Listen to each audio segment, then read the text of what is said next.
Hello everyone, today I will show you how to put border around text in Google Docs. Open your Docs file.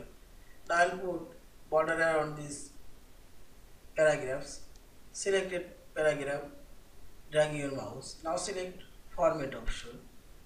Here we will find this paragraph style option. Select border and shading.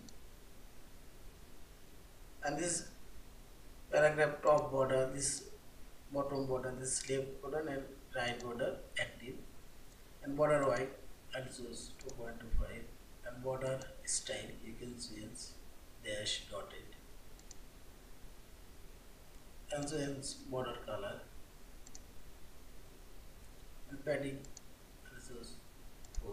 Now select apply and see this border around paragraphs already added. Also I'll add border around this text format option paragraphs shading first one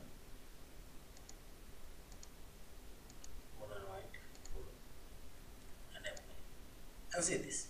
In this way you can add a specific text border, also you can add whole page border dragging a mouse and go format option.